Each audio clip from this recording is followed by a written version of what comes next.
So it doesn't look like the projector came on. That is the right mode. Hey, That's power button. yeah, does it say Epson on that? That's your projector. Okay, yeah.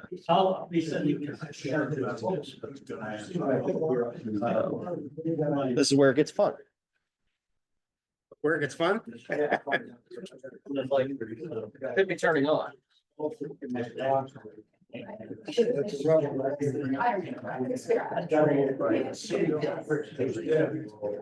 They're coming up. Something's up. It's coming up. There it is. Yeah. So there it is. So the Out of your gutters for the life of your home. It's dependable, proven, tested. Like me. So experience matters. there a volume thing over there? There is volume over there. That receiver needs to be HDMI 3. It's labeled up and down, toggle the input, you just make sure it's on HDMI 3. Because now we've got the screen up here. HDMI. Yeah, and so what I usually like to do is make them show the exact same thing. Oh, this and screen. Yeah, but right now it's showing like this screen separate. So if you come down to clock, go ahead and help the clock. I guess make it announcement if anyone has got their. I can touch the clock. Yeah.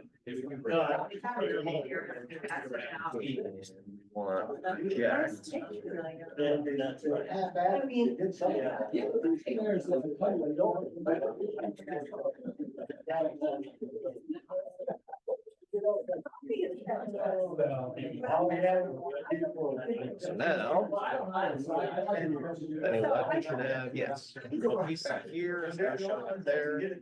So then I would make Zoom full screen. And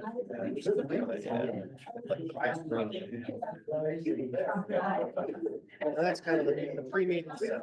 I'm very fuzzy. It's because somebody dropped the camera. They really did cracked 180 degrees of the camera. So, yeah. It'd be $1,000 to repair it. We're not going to do that. And that's good to know. What it costs to replace it? $1,000. Oh, I thought you said repair. Both. There is no repair. Yeah. The repair is replacing it. Yeah. So. Hands, because something was sticky under there.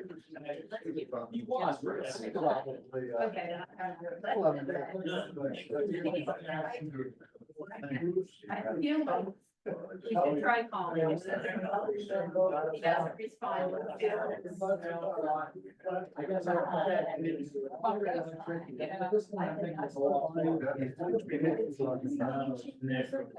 Coming back to school.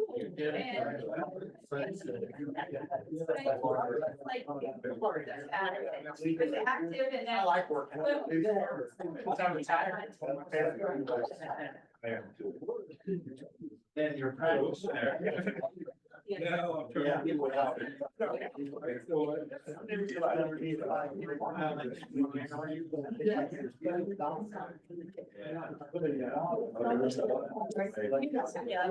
Surely. I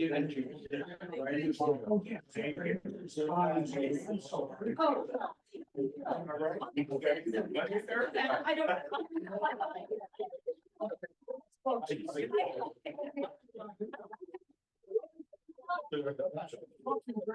It's funny, Canada, like that.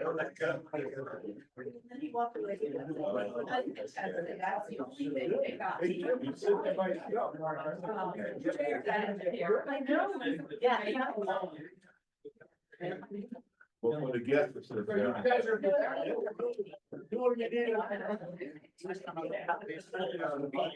Hey, here you are without pain.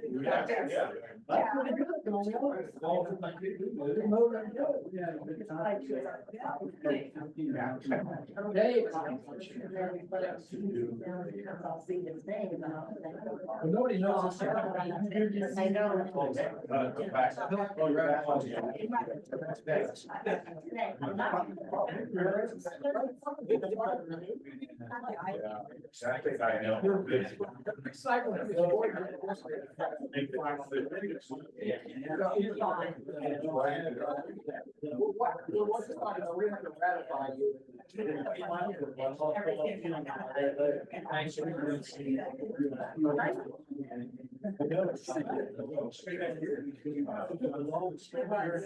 It's still there. The Senate is having their hearings. And things to say, it's gonna be.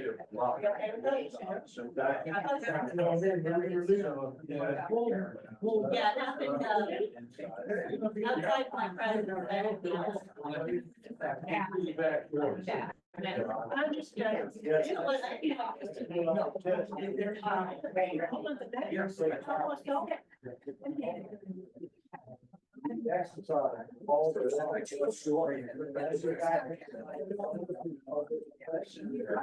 Would be able to certify.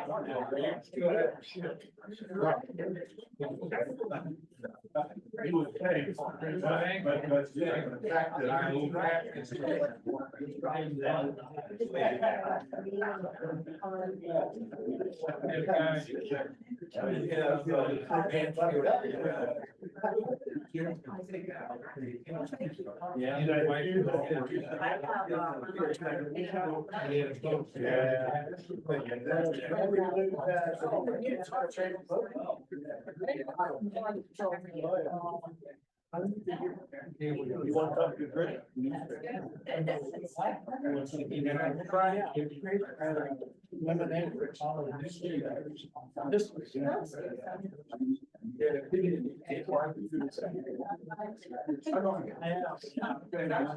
So.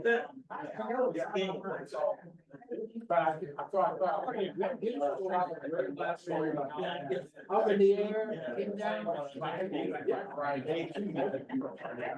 Which I'm gonna talk with. The rest was pretty much a work in progress. So in this year, apparently you were probably the same. We have now. We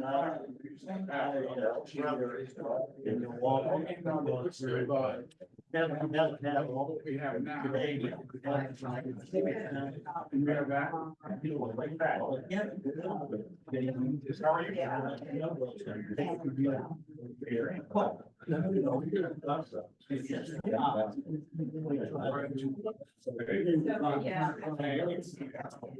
Between it.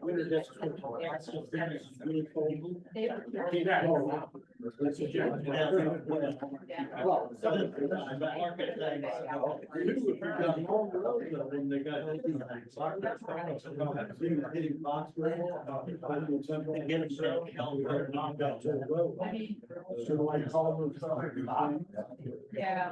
Well, yeah. You don't know things about the street. Yes. That's right. We have. I don't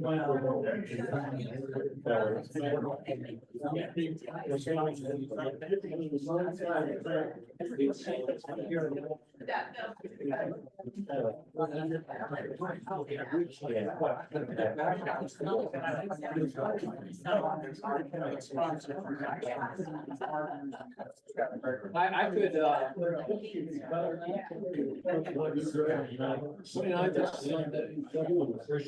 they're leaving the next day.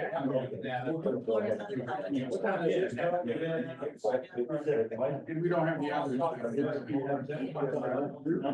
Yes. Yeah, somebody should be. Has a real estate license.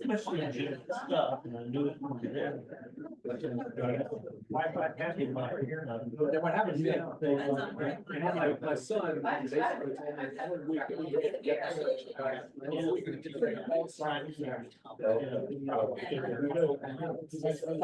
told me, yeah, so I can do something like that. I know because I.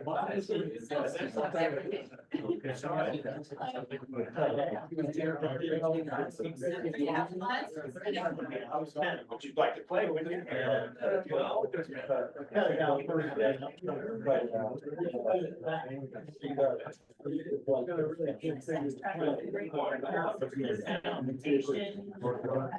Yeah, there is.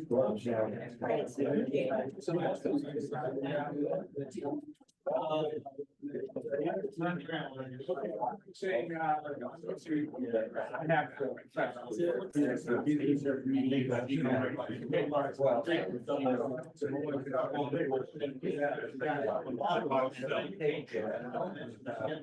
Yeah. Let me stub in too, like all dead on my end. If you're right, you're changing your itinerary, yeah. And then this last week.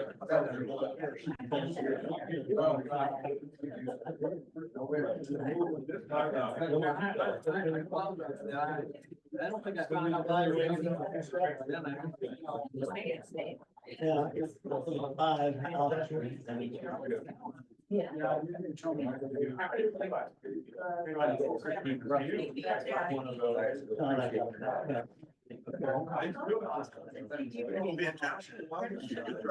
All right, okay. Yeah, I'm sorry, I'm not in a position. I gotta get that, I got the end of the year here. Okay. No, I don't.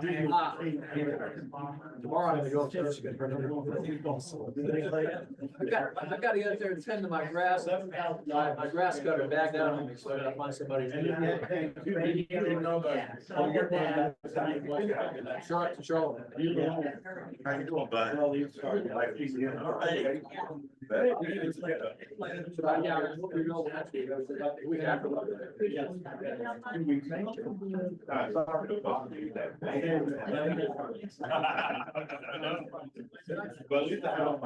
That's right. Well, we got the rock on the, Yeah, that's, man, that's played pretty regularly now. We'll probably be getting there. They went over. I can believe he had. Those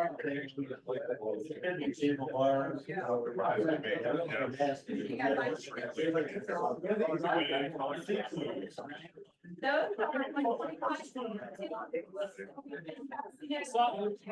25.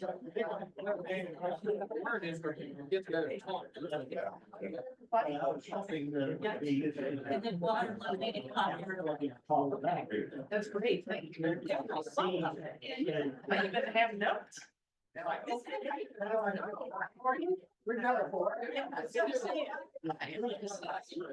Yeah. Nice to meet you.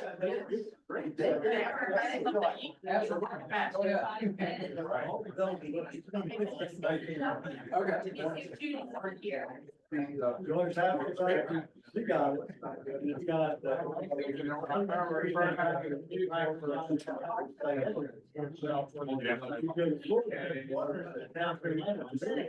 And it's like, you much.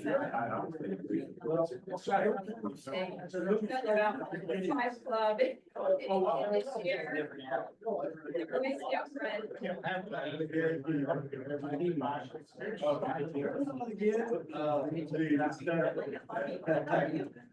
The Boy Scout There you go, it's a Rotary fit. I can't get it running with it. So, yeah. Yeah. Yeah. I'm doing well. How about Yeah, I got wait. Peter, have you heard the news? And yes, and that even.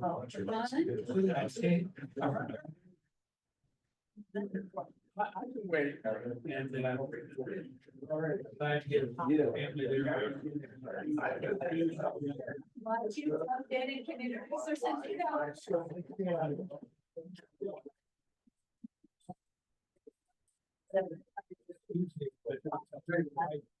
are you today? I'm doing fine, how you been? Good. Keeping you busy for it? Yes, they are. Yeah, I've been running errands all morning and started work calls at 8. My law firm was, that's mine. He's still working. He is not still working, he is retired, but he does have an office in my hall and he still comes in every now and then. Probably just to do board that he sits on. It's one of the things that when you retire, you're still allowed to keep an office. Joe, how are you? Are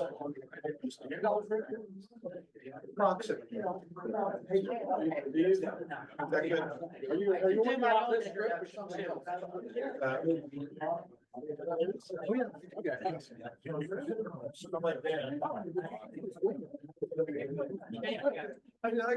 I can check it. Got it.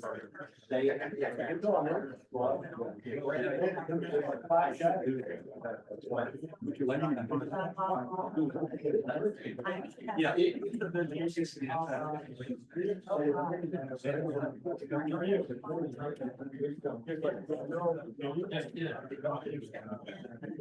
Crap today.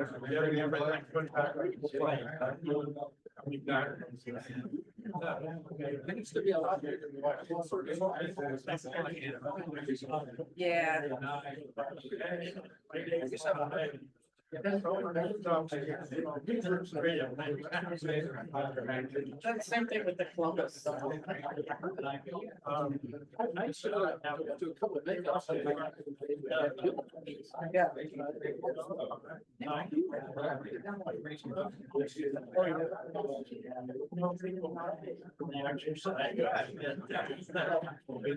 Are you a member? No. Oh, you think? Yeah, it's just all like where. Hey. Well.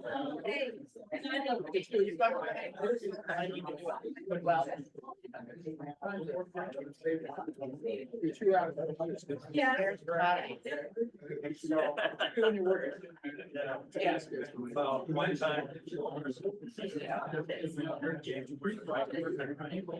I was laughing because last time I was here. I had to walk in. I know. So we were all. The one presentation.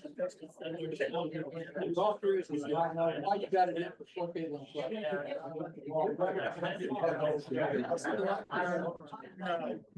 I did.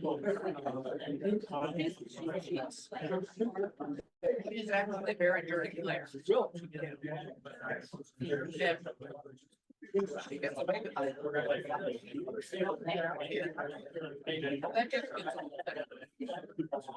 This was rough as hell, I think. So. It's great for the game. There's a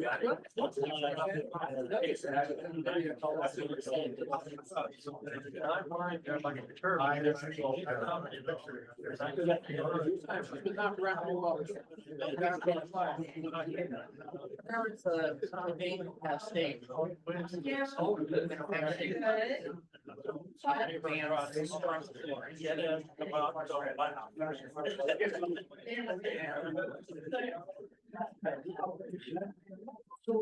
She supposedly got injured by a baby. And to see the video of it, you could tell she questioned the other and then she realized, oh my gosh. She was dead like an airplane. That might be okay with something. That's definitely what they saw. Spent minutes. Right.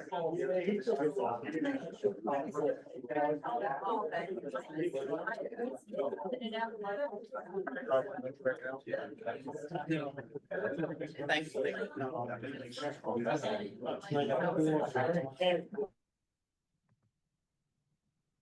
My partnership, I didn't feel like we're gonna now. I was like, "What you doing today?"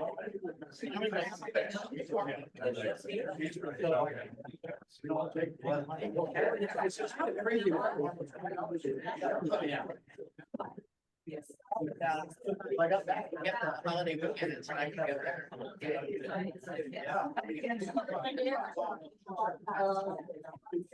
People got it, I'm giving it time to finish. It's about 20 to 25. If you're interested, I'll give you a lot.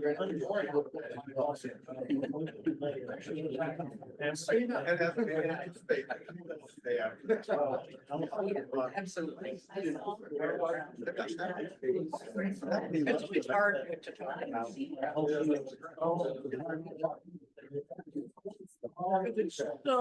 So bad. Yes. Finished with really fast. And I made.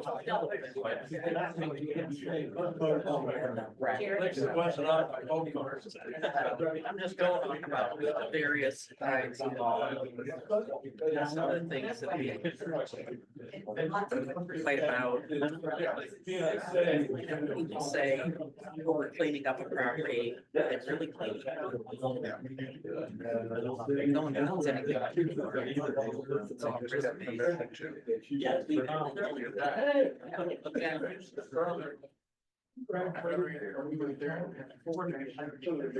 right. I missed the Hell is Real game. I noticed you weren't there. I started.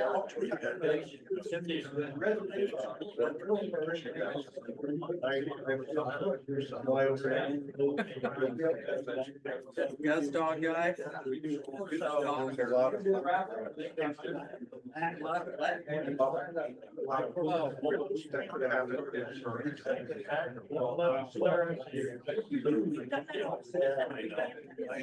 I know that.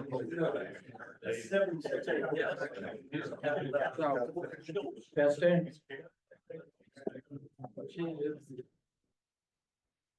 Okay, let's get started. I'd like to welcome everyone. Before I do, please turn off your cell phones. For guests and visitors, my name is Jim Farmer, president of this club, and I'd like to welcome you to the 23rd meeting of the 50th year of the Dublin Worthington Rotary Club. The invocation and pledge of allegiance will be offered by the one and only Win Wixel. Let us be in a state of prayer. We're gonna have the prayer today in advance of Memorial Day and thinking of that event. We come together today mindful of the blessings received this past week, this past year, and through the memories provided in the Memorial Day.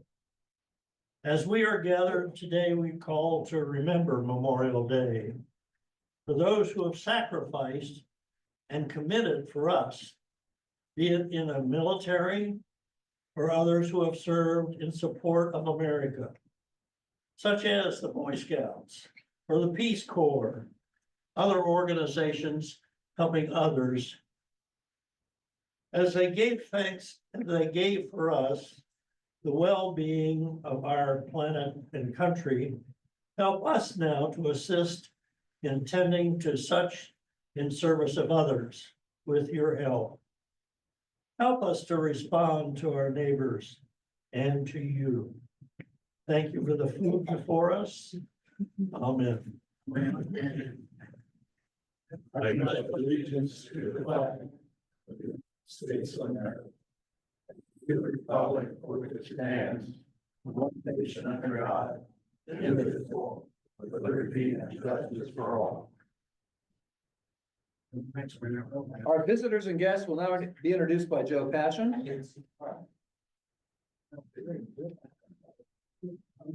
That should be easier. Oh, yes.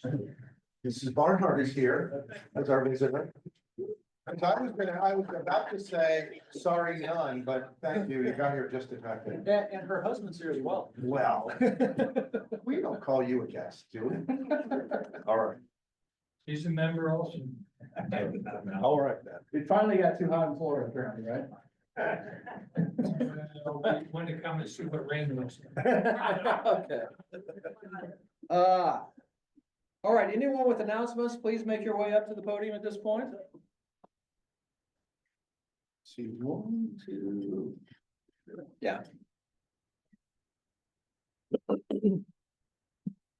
I need Scott Lawrence to join me up here. Come on up, Scott. Yep, you're the one. So Scott joined our club during COVID, maybe shortly after COVID, and he got his red badge, which I wear proudly. he wears proudly. And then I was derelict in my duties to get him his blue badge. And so here we are today. I found his blue badge and I'm happy to present it to Scott in exchange for his red badge to make him a official 2 years ago member.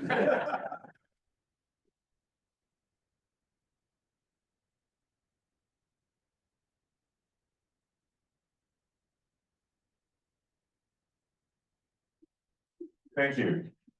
First, thanks to everyone that responded to the survey about your availability to participate in preparing a meal for Ronald McDonald House for the parents of children at Children's Medical Center. And I want to let you know that as a result of that survey, we concluded it probably is feasible to do it. So next, you'll be getting another email shortly asking if you can commit to a specific date, which would be for dinner on September 15th. So when you get that, please respond to it and keep, we need to have at least 10 people that will for sure be there. Otherwise, it's gonna be tough to pull that project off. If we get more than 10, that's a good thing because we'll put you on a wait list. So that we'll make sure that we have 10 that actually show up. So when you get that, please respond. Please respond honestly, and I think you'll find this is one of those projects that even if you're a little reluctant, do it at first because it's a little bit out of the way and it's a little bit longer time commitment than some of our other projects. I don't know anyone that's done it that hasn't said that it was very rewarding to be able to interact with those parents that are going through that tough time. So please consider doing that and you'll be getting that shortly.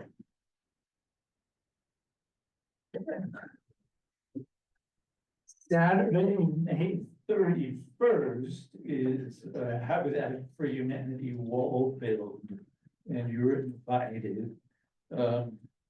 Breakfast will be served starting at 8. You're asked to be there by 8:30 to register.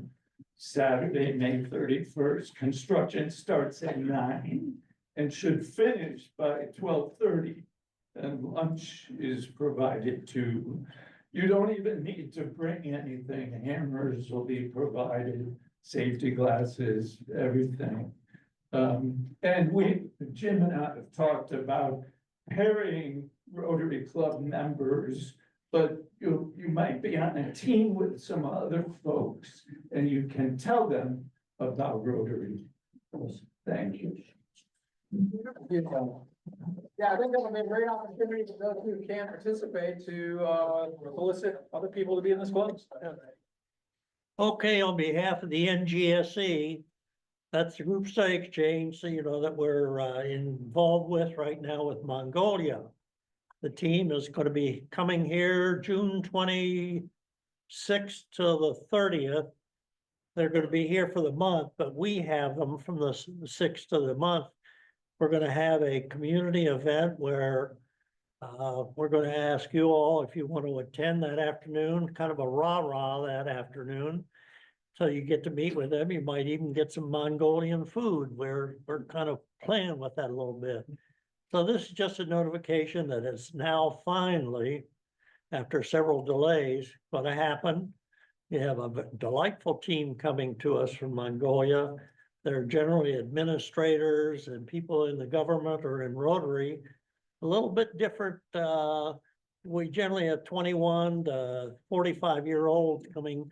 This group is more like 45 to 65, but they're administrative and they're eager to come and understand about us. And we invite any of you that would like to help, such as Al Wu says, yeah, I can't keep somebody for a night, but I can come and chaperone during the day, or maybe if you need me for something else on a rah-rah night or whatever. So think of late June, we'll be kind of coming to you to say, can you help? Did you announce the date of the rah-rah? That would be Saturday, the 28th. Saturday, the 28th, and it's very close to our installation banquet, but that was unavoidable due to their time schedule. Right. So hopefully many of you can attend.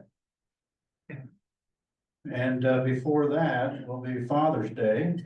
And we will be on the village green with the Arts Festival and selling our wares there to raise more funds for our good works. So shortly, you will be getting an email, sign-up sheets. We have a good time there, of course, because it's all about service. Thank you. Thank you, and I would be remiss if I didn't thank Mr. Katz for the rah-rah we had last Wednesday, and his wife as well, Mercy. We all had a great time, and everybody survived the food, so it was a good deal. Okay, our sergeant today is Mr. Mike Moulton. Get your money out. Get your money out. All right. All right, happy to see everybody today. How are you? Fantastic. Okay, let's see here. Who we got? Oh, Scott Lawrence. Come on up here. Come up here. I want you to show off that new shiny blue badge to everybody and get the meat on everybody. Throw a couple dollars in here to prime it. Just throw my, all the Just money a I have. couple, just two. There's everything I got. There you go. Might as well just put it in. Here, you get to hang on to it Okay. now. All right. Now you get to go around I'm and ready. you can introduce yourself to everybody. Yeah. Get to- I'm ready for the You first. got it. You Okay, got yeah, it. I'm ready, ready. This first time you carried that box? It is, yeah. All right, maybe you'll come back with more money. Okay, all right, happy dollars. I know we have some happy people out here. Pete and Judy are happy just to be back in Ohio. Tom's got something over here. This past Saturday, I became a father-in-law. The best time. Our son got married.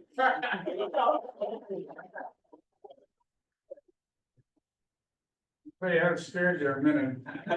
Shirley's got $1 or two or more. $2. I'm very happy, with thanks to Delta Airlines, I made it to Boston for my granddaughter's graduation from Tufts. I also went to baccalaureate, to the graduation, I went up to 2 dinners, 1 brunch. I went on a boat ride, I got in and out of Ubers, and they never had to call a squad. All right. That's always a good thing, huh? Jerry's got some money. He's Well, pulling out there. I got $1, that I'm so happy. Many of you could attend the rah-rah at our residence. And, I'm happy about that. Thank you for attending. And, that meant that my wife could clean this place, so.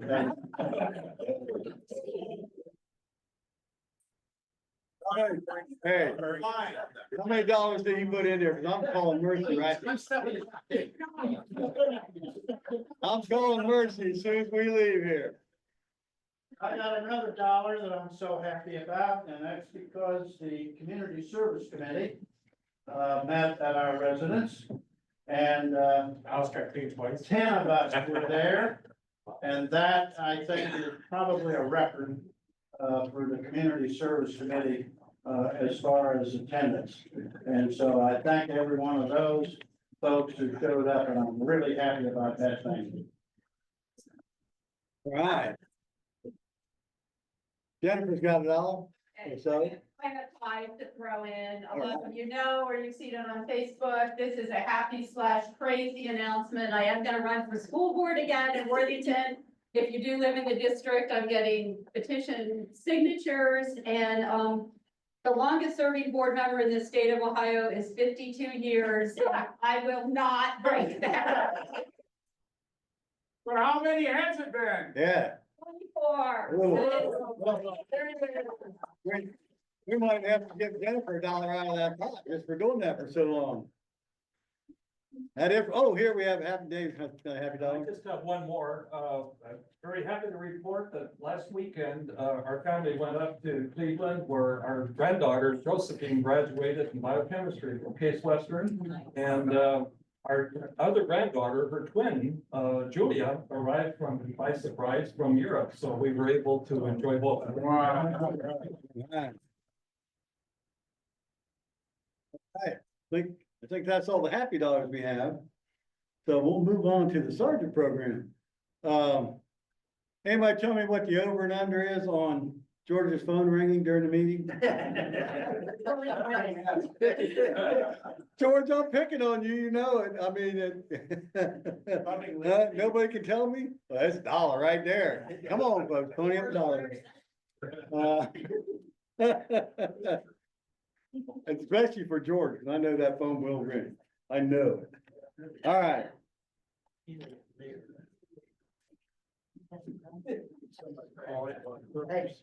How about those two tables back here? I got a question for you.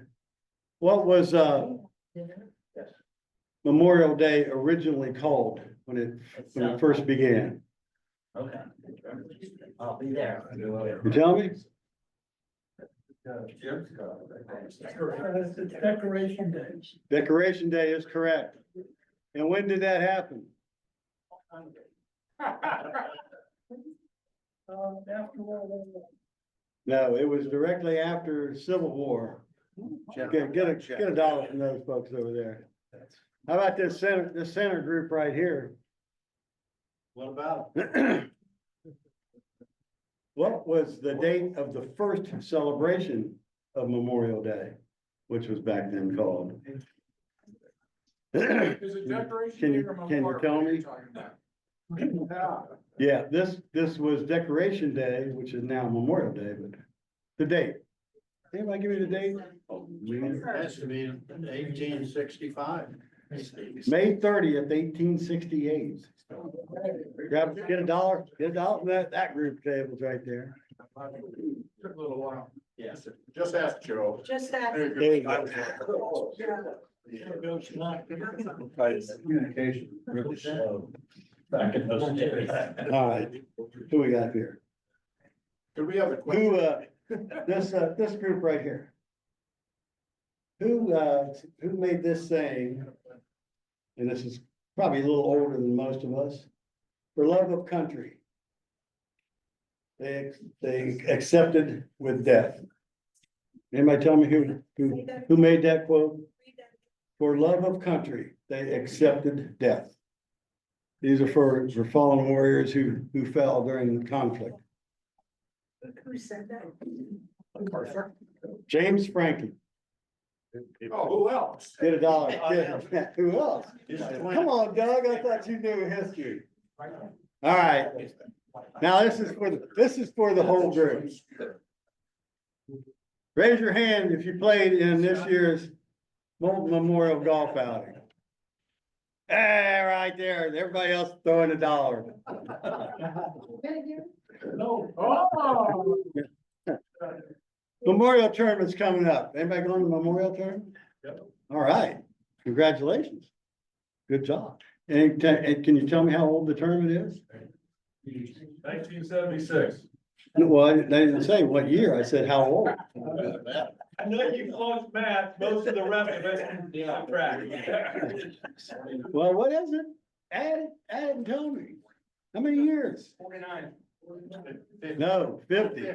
50. This table's exempt. Everybody else throwing $1.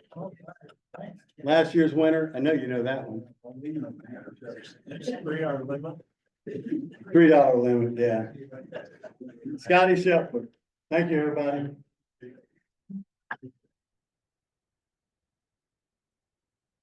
Okay, I'm finding the sergeant for taking so long to read his own notes.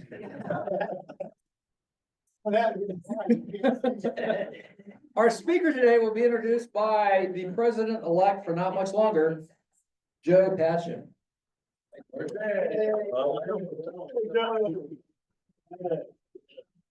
Thank you. Kristen Watt is our speaker, and you may remember her as a speaker on a yet different topic earlier. Yes. And you can ask her about that one too. But today she is in her capacity as partner at the firm of Borey Sater Seymour and Pease, where she has practiced environmental law with great distinction for a great long time. I can say that because we were in law school about the same time. So you may not be as excited about this topic, you think at this point, as somebody who already knows what circla, recra, buster and puster mean, but you will be happy to learn about current events and issues in environmental law and whatever else you think worthy of talking about. Thanks, Kristen. All right. Very Well, hello for the first time, maybe, the second time, maybe. So environmental law, I started practicing in 1989. So this will be my 36th anniversary at the firm, Lori Sager, Seymour Pease. And I ended up falling in love with environmental law, not really because of the topic, but because of the mentor that I had. He's one of the guys that helped bring me to the firm. Do you remember Joe Leonardo? Sure. Joe Leonardo was a mentor and he practiced environmental law and I just thought it was really cool. I liked science. And I thought I would have to do less writing and less speaking if I did environmental law, and that was a fallacy.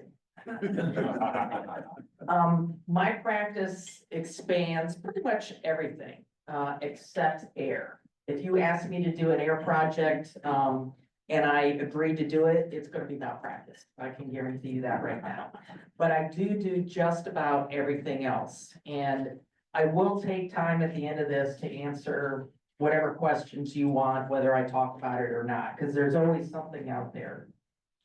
So people always say, oh, you're an environmental lawyer, you must be a tree hugger. You must love the environment. You can't possibly be representing the big guys who are polluting. Well, all of that is correct. I do represent the big guys that are polluting. I represent, I am a tree hugger. I just finished putting solar panels on my own house, but I also drive an F-1500 truck. And it's funny because people who are, wherever you are on the pendulum of this thing, of the environment, I can always say something and they're like, oh, this is a bunch of a hooey, the stop start button on your car. What a pain in my patootie. I want to get rid of that. I'm like, well, why would you want to sit at a 2-minute light and spew smoke and use gas when you don't have to? Why would you want to do that? And most people are like, just because I don't like it. I'm like, most cars today, you can't even tell. And then people are like, well, I drive a Prius, so I'm really environmental. And I'm like, well, could have ridden your bike here today. Ride your bike. And even if you did ride your bike, they had to weld it together, which has hazardous fumes. They had to paint it, has bad hazardous fumes. They had to put tires on it, so you have to have oil and gas for the tires. I mean, no matter what we do, we're all touched by environment and everything we do. I know I put something in the garbage can today. I put something in the recycler today, but I still put it out there. None of us are immune from this. So no matter where you are in the spectrum, I'm hoping that you learn a little something today. We use, as was prefaced, we use acronyms for everything. Literally everything. And I'm going to try and not use a lot of them because you will get lost quickly. But there's CERCLA, the Comprehensive Environmental Response and Liability Act, something like that. RCRA, Resource Conservation and Recovery Act. SARA, the Superfund Authorization something Act. EPRA, the Emergency Planning Community Right to Know Act. Buster, Bureau of Underground Storage Tank Regulations. Puster Cub. It's much easier to say Puster Cub than the Petroleum Underground Storage Tank Release Compensation Board. It's much easier to say Pugwampus. And let's see if I can get this one right. Protection of groundwater meeting unrestricted potable use standards. These are all, of course, exactly, on Wampus. So I think that, when you think about environmental law, there's a ton of it out there. And there's probably like 3 main areas that I think about when I talk about environmental law. Dirt, water, air. So when you have environmental law, we also have the Ohio EPA and we have the US EPA. Well, why do we need both? Well, most of the legislation that we deal with are US EPA laws. US EPA laws and regulations, and then they delegate it to the state. And so Ohio EPA has taken over many of those programs and they implement them, they enforce them. But US EPA can still come in and overfile and say, I don't care if Ohio EPA says you can do this, I'm telling you, you can. And that's always a bad situation when that happens. But Ohio EPA can be no less stringent than US EPA regs. Which means they can be more stringent if they want to. And I'll get to this later at the end, but has anybody heard of PFAS? Polyfluoroalkyl substances. It's all in the news. I can guarantee you that every single one of us in this room already has it in our body. Our body has got it in it. But PFAS is one of those things that when you think about what environmental law is, it's a balancing. What is clean enough and what just costs way too much to take care of? And PFAS is a perfect example of that, because PFAS is, one, I'm just gonna kind of be funny at first. You remember when you used to buy a hamburger and you get a cheeseburger at McDonald's or Burger King, wherever you went, and you'd unwrap it and there'd be cheese stuck to the wrapper. And you'd be mad because, you know, then I'd pick my teeth and I'd pull it off and I'd eat the cheese. And then there was a day when you would buy a cheeseburger and you would unwrap it and the cheese didn't stick to the wrapper. PFAS. Remember when you used to go out and you'd walk in the woods and your jackets would wet out and all of the water used to, it repel off and then it would like stop repelling. PFAS and Gore-Tex, in boots, fire retardant wear for babies. It's a very good fire retardant. How many babies were saved maybe in a fire and their pajamas didn't melt on them and maim them or kill them because they have pajamas that were more friendly and fire resistant? I could go on and on and on with examples of this. Fire, aqueous, AFFF, aqueous firefighting foam. When you see a big fire, and usually when there's a petroleum product involved, because it floats on water, you don't want to put water on it. Because then you're just gonna, it's gonna float and then it's gonna carry the fire with it. So they came up with something called aqueous firefighting foam. How many lives, how many billions and trillions of dollars of property were saved because of the use of aqueous firefighting foam? But now we have contamination all over from aqueous firefighting foam. When it would run off the site or from everything else that we used. Paper products, it's omnipresent. So when you think about that, and you think about the trillions of dollars to clean our drinking water and to clean our groundwater, to save one life in a million because of a level of contamination. Was it worth it to save all these lives? Maybe I saved 10 lives to lose one. It sounds horrible, but that's basically what environmental law is where do I draw that line? Where is it most reasonable to draw that line? And when I talked about state laws being no less stringent than, Ohio has not regulated PFAS yet. The government has regulated some of it, the US government. And Ohio EPA said, you know what, I'm gonna let them do it and then we'll figure out what we're gonna do.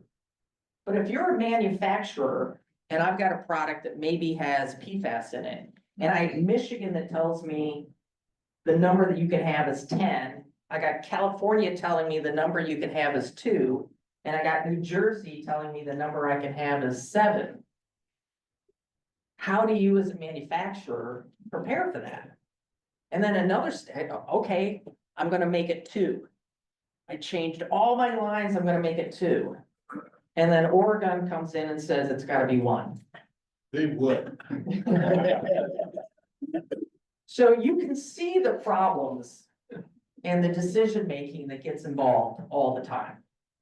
So when I think of environmental law, it's decisions, it's dollars and cents, and where's the best way to spend your money. So a little bit of history.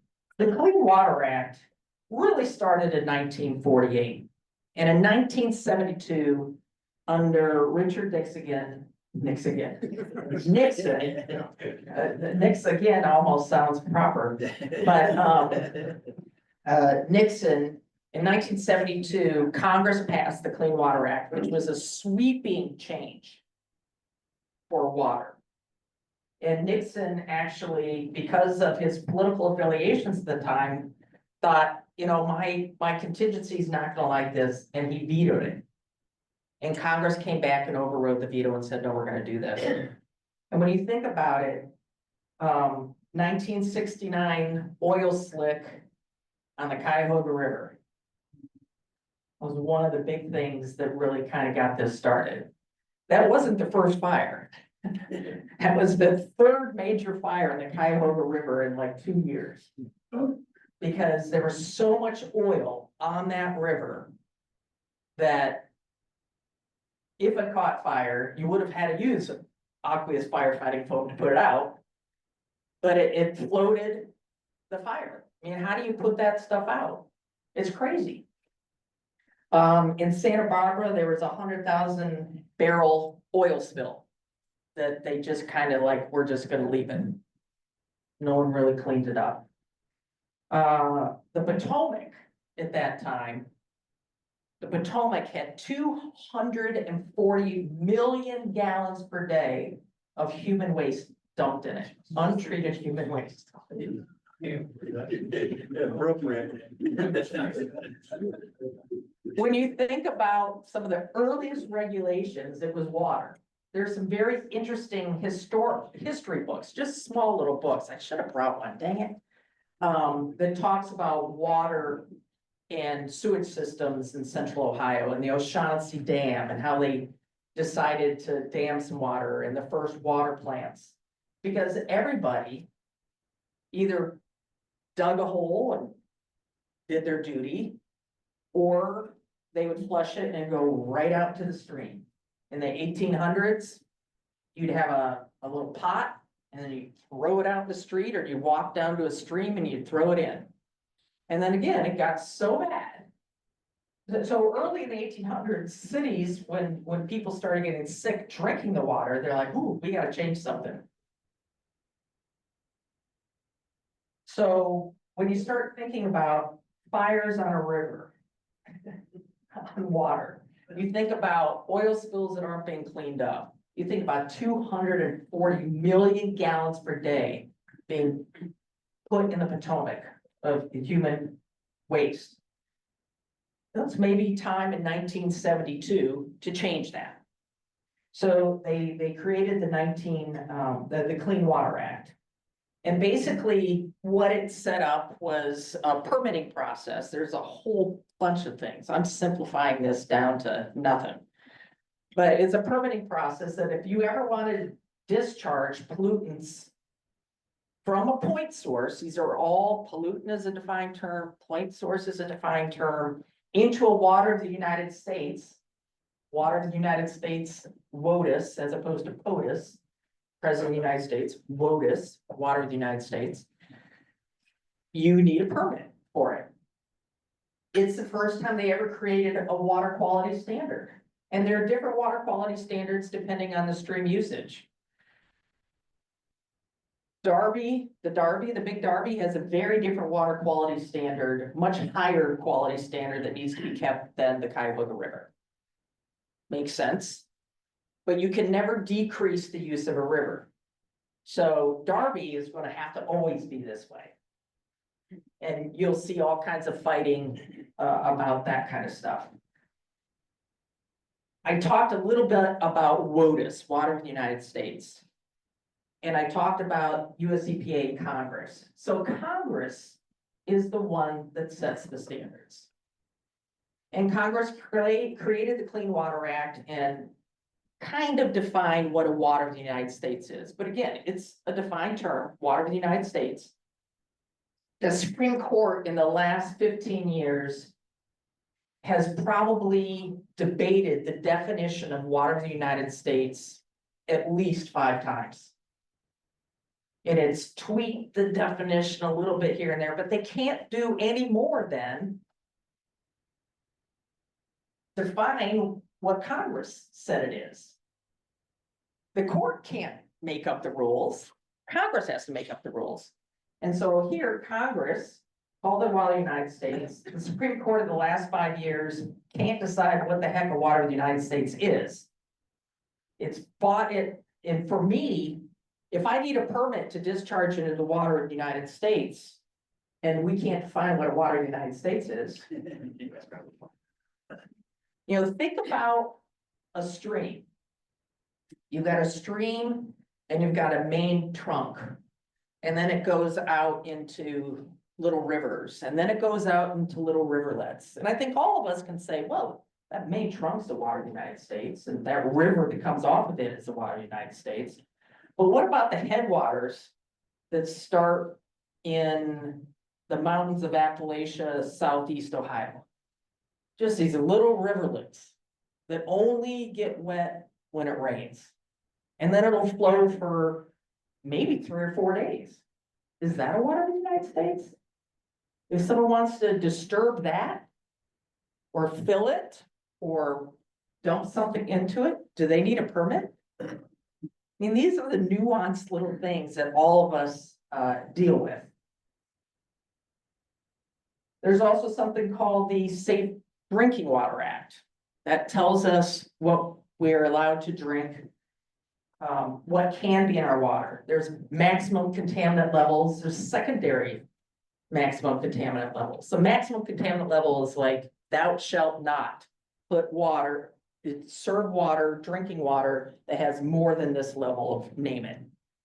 A secondary one that everybody you're seeing in the news now is fluoride.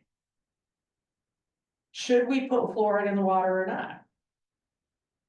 I'm not gonna pretend to guess how old people here are here in this room, but my mom and dad, my father has passed, but my mom is still alive. She'll be 88 next month.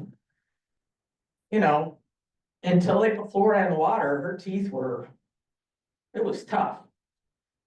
They got dark spots, they got cavities very easy. So it wasn't a health standard, but it was aesthetic or cosmetic standard. So it was secondary. You don't have to put it in, but you can. And if you are gonna put it in, the recommended level is this. So everybody put fluoride in the water, and now there's this big thing brouhaha out there that says, no, thou shalt not put fluoride in the water, not in my state. You know, we're gonna go back to kids having cavities everywhere, but those are the kind of things, again, we deal with. What's a safe drinking water system? You go to some of these, if you play golf, how many people play golf and they play out in the country? When they changed the amount of arsenic that was allowed in drinking water, it went from 50 to 10. Almost all of these golf courses in rural communities are their own safe They're their own community water system that are regulated under the Safe Drinking Water Act. And they all had to go out and post signs, don't drink this water, and they all had to go out and spend money to put in new systems because the level went from 50 to 10. There was a 3-year period, I did more golf course work than I ever thought I would ever do. And if you think golf courses are clean, they're beautiful, they're clean. No, they're not. I had a project where an old golf course went to become a school. And everyone said, hey, look at this report. I want you to just make sure everything's okay with it. It's a phase 1 environmental site assessment, and it was a golf course, so it'll be fine. And I was just like, I bet you it's not. And of course, we went out, we sampled all the tee boxes and all the greens, where they put all the chemicals to make it look nice and get rid of the snow rot in the winter and all those things. And they all had heavy metals in them and pesticides. And we had to dig the top 2 feet out of all that before a kid could roll around on it in a playground. So, Clean Water Act, Clean Air Act. There's air and you need to keep it clean. I don't do this, but there are permitting. Very complicated permitting. You either do air work or you don't. It's an area that you don't dabble in. And we have people at my firm, Voorhees, that's a major part of their practice. Soil. You have the Solid Waste Disposal Act, SWDA, not to be confused with SDWA. Safe Drinking Water Act, Solid Waste Disposal Act. Again, acronyms are all very important. So landfills have been around for decades, centuries, millennia. I mean, the old landfills, which is interesting, the old landfills, if you go and dig in an old landfill, you're not going to find much because it rotted away. They didn't require liners. They didn't require caps. They didn't require that you encapsulate this stuff and leave it there forever. You just throw stuff in a hole and eventually a lot of it would go away. It's not how it is anymore. The pendulum's swinging a little bit back, but then all of a sudden for the Solid Waste Disposal Act, where am I going to site a landfill? Where can I put it? I can't put it where there's fractured bedrock because when it leaches, it's going to get in everybody's groundwater. So I can't do that. Nobody wants it in their backyard. Siting a landfill is a very, very hard thing. We haven't had a new landfill in Ohio in decades. It's going to be interesting to see when you have to start siting them again and put more in. I could spend 3 hours talking about that right there. But now you have a landfill, you're putting in liners, sometimes double liners, leachate collection systems, gas collection systems. Almost every modern landfill today is sending its gas somewhere to create energy. And that probably only started happening in the last 15 years. So most landfills, that methane gas, you can burn it and create energy. Pretty cool, I think. But you have all these things so that there's actually landfill archaeologists that can go into a landfill, dig down to an area and say, all right, here's 1956, and I'm gonna look at Joe Patchen's waste. Or his parents' waste for 1956. Sorry about that. That's over. And we're gonna go and we're gonna look and you're gonna be able to see the receipt that someone had. You're hermetically sealing this stuff and it's not breaking down enough.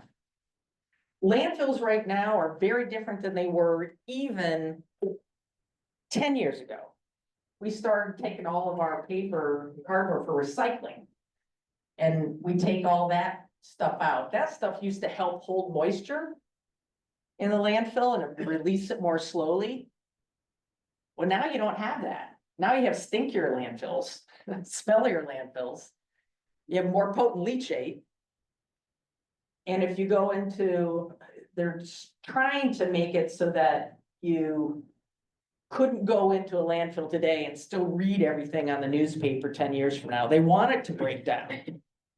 Because then it does create the energy, and then you eventually get a piece of land you can use again. Gowdy Field, where the Stephanie Spielman Center is, that's an old landfill. That's a project that I've worked on. They have special things they need to do there to make it usable. So I'm gonna talk about the last thing. Because then I'm over. But when someone says they're cleaning up a site, it used to mean you'd clean it up. If you went by an old gas station 40 years ago that was being cleaned up, they dug down at the borders of the property, 20, 30 feet. They took all of that soil out. They carried it to a landfill and disposed of it. They don't do that now. They pretty much leave it in place. So it's still a remediation, but we're really not cleaning it up. We're making it safer. So if you think about dirt 10 feet, or maybe it's not even 10 feet below, it could be right below the slab of this concrete. I'm not touching it. If I had a baby crawling around in here, they're not touching it. They're not playing in the dirt and putting their fingers in their mouth. Maybe I have to worry about volatile organics coming through the floor. You know, concrete, people think of concrete as a solid material. I mean, if I put a bunch of marbles in this glass, it's not full. I could fill all of the space with the marbles. I could pour sand in this glass and it would fill all the spaces of the marbles. And then I'd say, is this full? And you say, yeah, it's full. And I said, not yet. Then I'd take some water and I'd pour water through the marbles and sand. Then maybe it's full. The same thing is what happens in the ground, and all those little spaces between molecules of dirt is called the vadose zone. And so if I've got gasoline in the ground, that's going to get in all these little air pockets, work their way up into a building. So maybe I have to worry about what's under here, but I can build over contaminated sites. I don't have to dig it out.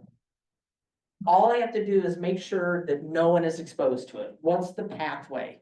The exposure pathway, dermal contact, oral ingestion, inhalation. If I can stop those pathways, I can leave it where it is.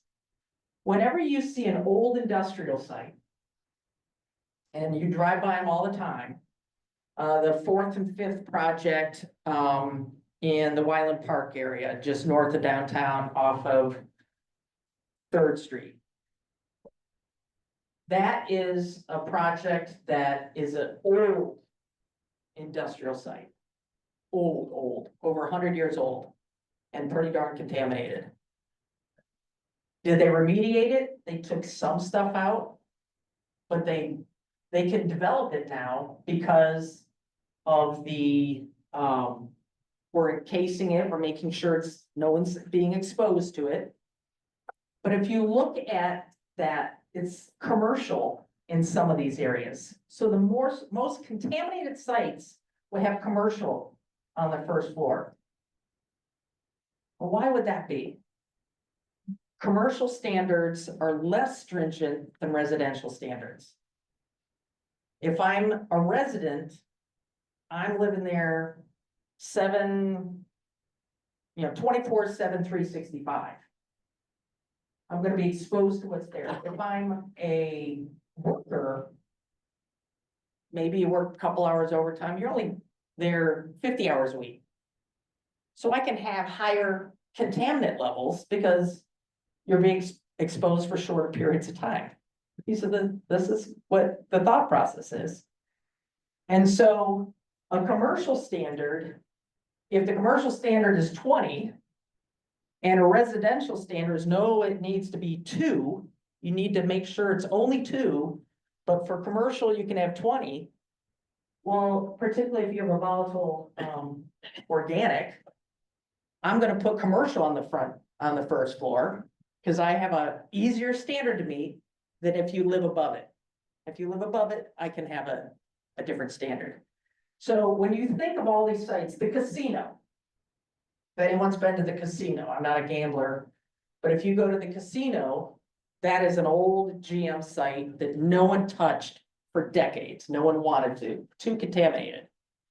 And now it's put right back into use and it's perfectly safe. And they left most of it there. If you look at the mounds of dirt and behind it, there's grass covered mounds of dirt. They just put a lot of the dirty dirt in the mounds, covered it with 2 feet of clean soil. Put some grass on it. And it just sits there. No reason not to. So those are the kind of things that I deal with every day. I find it fascinating. I find it interesting. I don't know if you do or not. Some of you are still awake. I'm happy to take any questions. Well, just a comment. I had an agriculture professor many years ago say, don't ever call it dirt. Dirt's something you get on your clothes. Yes, soil. It's soil. So, just a comment. Yeah. But I remember that to this day. He yelled me several times, don't ever call it that. Yep. So. Atomic waste, is there a special set of circumstances for that waste product? Yeah, we don't deal with it much here, but there are places where they put it in mountains, again, way down deep. Some of the worst waste in our country gets put in what we call injection wells, where they just pump it back down into the ground where maybe no one's gonna touch it. You know, I think about this because when we first, again, I could talk forever about this. When we first started drinking oil, and when we still started developing oil and gas in the 1800s, and we took it from 60 feet underground. It was very close. We're now taking oil and gas out of the ground 7, 8, 9, 10,000 feet from under the ground. Very common. I could come back and talk about oil and gas, whole nother fascinating, how they do this stuff and why they do it. But, okay, so in 150 years, it went from this depth to now we're down at this depth. And if I'm putting something even further down, you know, when am I gonna need to go down that far for something? Again, it's cheaper today. We maybe worry about it tomorrow. You know, I'm gonna put my bucket of human waste out in the stream. It's cheaper today. I'll worry about it tomorrow. And it's a circle we just keep going through and through and through. 2 questions if I could. It's that difficult to create new landfills. What does a community do when it's been leveled by a tornado? Where does that debris go? And second question, what's gonna happen to Kevin McGo? Oh. 2 very different questions. So landfills, like, there's all kinds of rules. So you've got what is called CNDD, construction demolition debris waste. And then you have solid waste. And then you have kind of like the white waste, like the washers and dryers and the refrigerators that have Freon in them and things like that. So some of it, and usually you're not allowed to scavenge. So you're not allowed, once something's dumped into a solid waste landfill, I can't go out and pull, oh, this is a great copper pipe. I can send this to a recycling facility. You can't do that. That's illegal. It's called scavenging and you're not allowed to do that. But a construction and demolition debris landfill, because there's not much there's no solid waste in it. No hazardous waste. You can have a separate landfill for that is easier to site to put in because you don't need as many safety criteria for it. So a lot of that will go to CNDD landfills. But if you have all the materials in the house still in it, like all the fires, out in California, you maybe have to put it in a solid waste landfill. But do you really want that using all of your solid waste landfill space if you have a lot of contamination in it? You know, electric cars that are burning up with batteries. So Katrina we had someone come up and talk to the Ohio State Bar Association Environmental Law Committee about that, what they did in Katrina. Where do you put all this stuff? The fires, they're dealing with it right now. They've rented land from a bunch of schools. And they're just dumping it there until they can figure out what they can do with it. And think about all the vectors. When I say vectors, rats and crows, seagulls, and all that kind of stuff that come in to pick all this stuff out of it. It's a very complicated process. McGuff, a very complicated process. I think he'll be fine. I don't think he can he had his one strike, that's it. And I suspect he'll be suspended for a period of time. He still just signed some kid, got a commitment out of a kid that from Springboro, Ohio, who was gonna go to Washington and was just announced that she's given that up, she's gonna come to Ohio State, 6'1" kid, I don't know much about her yet. But I think he'll survive this, but he better keep his nose clean. I used to live in Worcester, Ohio. Yeah, I have 2 projects in Worcester right now. Maybe I may have some familiarity. If you do, I'd like to hear what the present result of. But Worcester had a plan to called Worcester Paint. For well over 100 years. And Worcester paint, well over 100 years. Talk out the little Jim. a lot of Fort Payne had a lot of lead. We did not know what the results were. Created a leach bed that's moving towards the central water source for all of Worcester. And it's got to be a nightmare in terms of responsibility. Because the paint factory is well over a mile away from the water source. And I can guarantee you that they can't print enough money to fix that, that paint company. Yeah, there's 2 well fields actually in Worcester, a north well field and a south well field.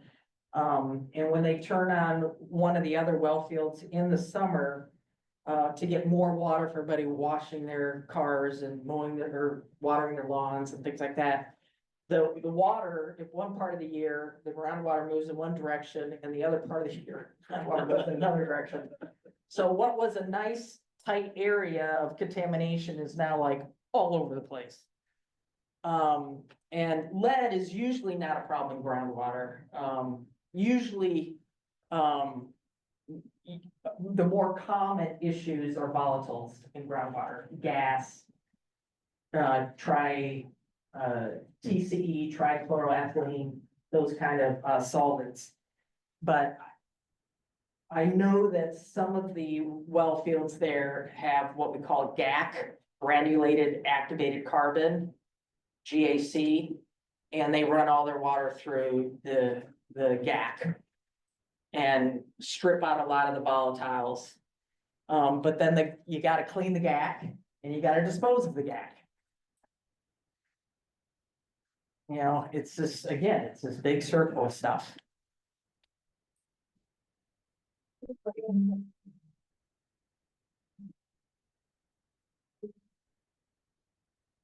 Okay, we don't have time for my questions on lead paint and radon, but we'll look at those some other time. Okay, we have a raffle now. We do. Ace of spades. $65 in the weekly. Teresa, would you give us a time? So everybody else is Yes. Last 4, 7-7. 7723. It's not mine. I gotta do it again. Anybody? 7723? Hey. Yeah. And in the big pot, 175. And now let Jim pull that one, just for fun.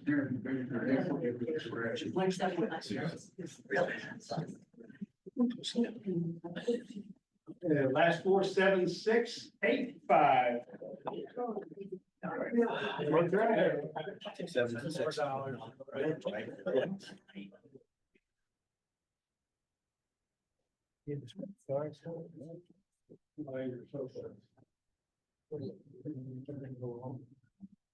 Lift the heart. Well done, well done.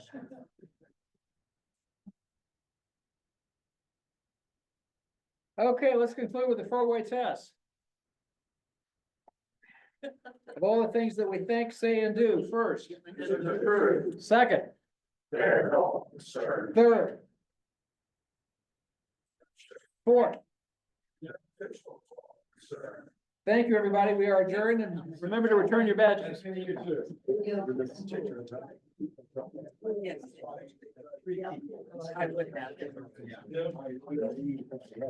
So. Yeah.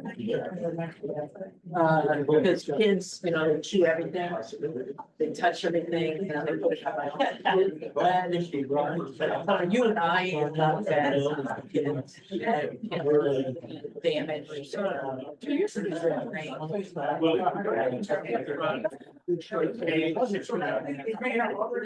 Yeah.